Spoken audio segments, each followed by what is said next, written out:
안녕하십니까. 12월 17일 오후 김경국TV 시작하겠습니다.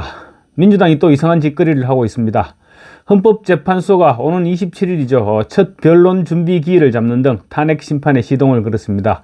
그렇지만 이재명의 불안감은 아직도 전혀 해소되지 않았고 불안해서 아직도 잠이 오지 않고 있는 것 같습니다. 아직 넘어야 할 산이 너무 많죠. 일단 현재까지 공석인 국회목, 헌법재판, 국회 추천목, 헌법재판관 3명을 채우기까지 지금 일정 기간 소요가 불가피해 보이고, 어쩌면 또 3명이 채워지지 않고 6명으로 탄핵안을 심사하고 판결해야 할 가능성도 완전히 배제할 수는 없을 것 같습니다. 또 좌파 성향의 문형배, 이미선 재판관이 퇴직하는 내년 4월 18일 이전의 탄핵 소추안에 대한 선고도 마무리돼야 됩니다. 마음이 엄청 급한 것입니다. 그러자 측근들이 또 정가의 보도를 칼집에서 뽑았다 집어넣었다를 반복하고 있습니다. 민주당이 이재명을 살릴 대책이 마땅찮으면 꺼내는 것이 바로 법 개정이죠. 공직선거법을 개정해서 허위사실 유포죄를 아예 삭제해버리는 안을 발의했죠, 민주당이. 그런가 하면 또 공직선거법상 의원직 상실 기준을 현행 벌금 100만 원 이상에서 벌금 1000만 원 이상으로 상향시키는 개정안도 발의했습니다. 결국 이번에는 이재명의 비서실장인 이해식 의원이 대통령 탄핵 소추안과 관련한 헌법재판소 심리기간을 현행 180일에서 140일로 그러니까 120일로 6개월에서 4개월로 단축시키는 내용의 헌법재판소법 개정안을 발의했다가 철회하기로 한 것으로 확인됐습니다. 민주당이 시키들이 하는 일은 정말로 기가 막히는 일들 뿐입니다. 이재명을 위해서라면 눈에 뻔하게 보이는 일들도 눈도 깜빡하지 않고 해내는 것이 민주당 의원 놈들입니다. 국민의힘은 1인 시키더라고 상대를 하면서 양심이 어떠니 국민 눈높이가 어떠니 이렇게 하고 있었으니까 어떻게 게임이 될 수가 있었겠습니까? 결국 윤석열 대통령이 탄핵당하고 이재명이 지금 면죄부를 받을랑 말랑하는 그런 상황까지 내몰려 있는 것입니다. 이재명의 비서실장 이해식이 뽑아들었던 칼은 윤 대통령의 탄핵안 심리를 최대 180에서 120일로 줄이자는 것인데 분명 부칙에 지금 당장 시행한다 이런 조항도 포함시켰을 것입니다. 공직선거법 위반 혐의 1심에서 징역 1년에 집행유예 2년으로 피선거권 박탈형을 선고받은 이재명의 항소심과 상고심 재판이 각각 3개월로 규정되어 있습니다. 633 규정이죠. 결과적으로 탄핵안 심리와 시간 싸움에 내몰리자 탄핵안 심리 기간을 대폭 줄여서 이재명의 사법 리스크로부터 이재명을 탈출시키자 이런 계획이었던 것입니다. 하여튼 잔머리는 기가 막힌 인간들입니다. 만약 법안이 통과된다고 가정했을 때 헌법재판소는 사실상 기능을 하지 말라는 것이나 다름없습니다. 민주당이 걸핏하면 탄핵안을 통과시켜서 지금 계류 중인 탄핵안만 해도 6건이나 됩니다. 이런데 일부는 벌써 한 넉 달이 다 돼가기도 할 것입니다. 그런데 넉 달 내로 탄핵안 심리를 마치라는 것은 심리를 하지 말고 결론을 내리라는 것과 마찬가지입니다. 하기야 민주당이 워낙 말도 안 되는 탄핵을 했기 때문에 헌법재판소에서 굳이 심리를 진행하지 않고 각하시킨다 하더라도 큰 무리가 없을 정도의 내용이기는 합니다. 그런데 이해식이 막상 법안 제출을 강행하려고 하니 이재명의 사법 리스크를 차단하기 위해서 헌법재판소를 압박한다 이런 비판에 휩싸일 수 있다는 점을 고려했던 것으로 보입니다. 또 지금 이재명이 알아서 재판 지연을 잘 하고 있는 마당에 굳이 긁어부스럼을 만들 필요가 있겠느냐 이런 지적이 내부적으로 있었을지도 모르겠습니다. 이해식이 준비했던 법안에는 탄핵심판 청구와 같은 사유로 형사소송이 진행되는 경우 탄핵심판재판부가 심판 절차를 정지할 수 있다. 이렇게 규정한 헌법재판소법 51조죠. 그 51조와 관련해서 대통령에 대한 탄핵심판은 예외로 둔다. 이런 단서조항도 포함되어 있었습니다. 대통령 탄핵심판은 같은 혐의로 형사소송이 진행되더라도 심판 절차를 정지할 수 없도록 하겠다는 것입니다. 이해식은 16일 헌법재판소법 개정안을 대표 발의했는데 대표 비서실장이 이재명의 공직선거법 위반 혐의 최종심이 나오기 전에 차기 대통령 선거가 치러질 가능성을 높이기 위한 법 개정에 나섰다. 이런 논란에 휘말릴 수 있어서 하루 만에 법을 철회하기로 했다는 것입니다. 이런 상황에서 민주당 조직사무부총장인 황명선 의원이 또 다른 개정안을 발의했습니다.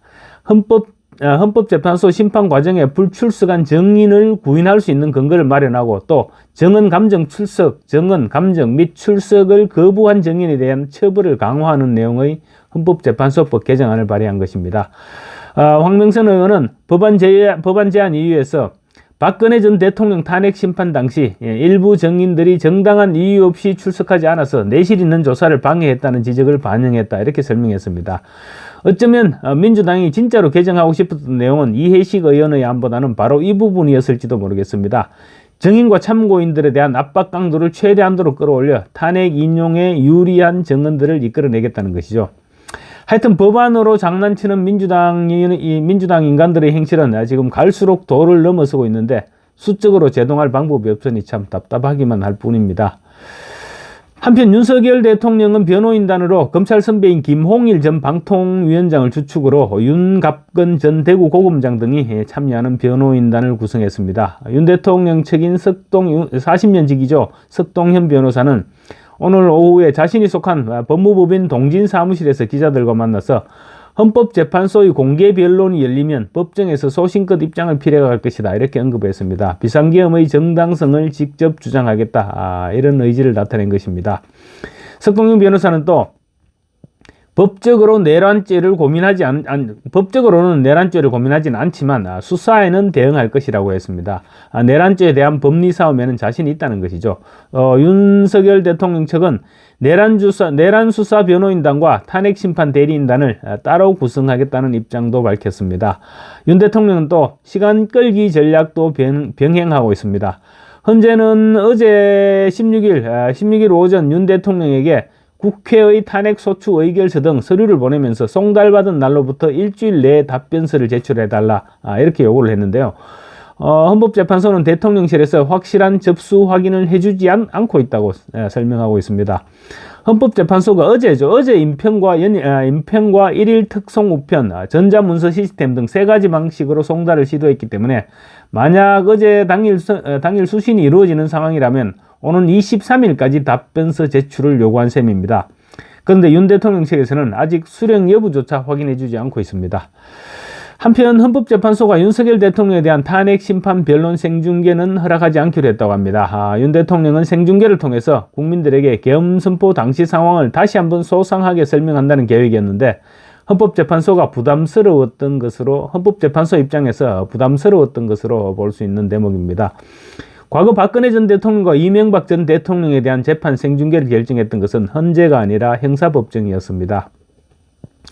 또 한덕수 대통령 권한대행이 현재 공석인 3명의 헌법재판관을 임명할 수 있는지에 대해서도 지금 계속 논란이 되고 있죠. 저도 오전 방송도 해드렸는데, 만약 한덕수 권한대행이 임명권을 행사하지 않을 경우 현직 재판관 6명이 결론을 선고할 수 있느냐, 이런 질문을 하니까 이진 헌법재판소 공보관은 재판부가 현재 논의 중인 것으로 안다라고 답했습니다. 그러니까 헌법재판소에서도 지금 최악의 경우 6명이서 심판을 하고 결정을 내려야 되는 그런 상황을 맞이할 수 있다, 그런 상황 인식을 하고 있는 것입니다. 현재는 또 예전에도 황교안 권한대행이 임명한 사례가 있는 것으로 안다라고 말했는데요. 이 부분은 헌법재판소가 뭔가 지금 잘못 알고 있는 것입니다. 이진 공보관이 개인적으로 잘못 알았던가, 아니면 헌법재판소 측에서 무슨 의도를 가지고 했던 발언일 수도 있지 않겠나, 이렇게 생각이 됩니다. 과거 박근혜 전 대통령 탄핵심판 도중에 황교안 권한대행이 대법원장이 추천했던 이선의 헌법재판관을 임명하려 했는데 민주당의 반발로 임명하지 못했습니다. 그래서 결국 탄핵안이 인용되고 난 이후에, 그러니까 대통령 직무정지 상태가 아니고 대통령이 고리 상태가 되었을 때 그때 갔어야 이제 임명을 했었습니다. 헌법재판소가 이 같은 사실을 몰랐을 리가 없는데 왜 사례가 있다고 했는지 모르겠습니다. 이와 관련 황교안 전 국무총리는 오늘 한덕수 대통령 권한대행에게 편지를 보내서 권한대행의 헌법재판관 임명은 절대 있어서는 안 된다, 부당하다, 이런 점을 거듭 역설을 했습니다. 황 전 총리는 편지에서 한덕수 대통령 권한대행은 지금 헌법재판관을 임명하면 절대 안 된다면서 자신이 2017년 대통령 권한대행이었던 시절의 예를 들어서 설명을 했습니다. 황교안 전 총리는 박 전 대통령의 탄핵은 2017년 3월 10일 날 인용됐는데 그 이전인 1월 31일 박한철 헌법재판소장이 퇴임함으로써 헌법재판관 공석이 생겼는데 당시 대통령 권한대행이었던 저는 새로운 헌법재판관을 임명하지 않았다. 왜냐하면 당신은 당시에는 헌법재판소에서 탄핵을 심리 중인 상태였기 때문이었다. 탄핵이 인용되기 전까지는 헌법재판관을 새로이 임명하는 것은 절대 안 되는 일이다. 그래서 2017년 3월 10일 헌법재판소에서 박근혜 대통령에 대한 탄핵이 인용되고 난 이후인 3월 29일 대법원장 추천 몫의 이선의 헌법재판관을 제가 임명했던 것이다. 이렇게 밝혔습니다. 다시 말해서 대통령 권한대행의 헌법재판관 임명은 헌법재판소가 최종적으로 대통령의 탄핵을 인용했을 때만 가능한 것이고, 따라서 탄핵이 인용되기 전에 헌법재판소에서 심리 중인 상태에서는 대통령 권한대행이 헌법재판관을 임명하면 절대 안 된다. 이렇게 강조를 했습니다. 한덕수 권한대행이 어떤 선택을 하게 될지는 모르겠습니다. 그렇지만 만약에 헌법재판관 3명을 임명하지 않을 경우 민주당은 분명히 한덕수 권한대행까지 탄핵을 추진할 것입니다. 그렇게 되면 정말로 국정이 올스톱 되는 상황을 초래하게 될 것인데 모든 책임은 고스란히 민주당이 져야 될 것입니다. 감사합니다.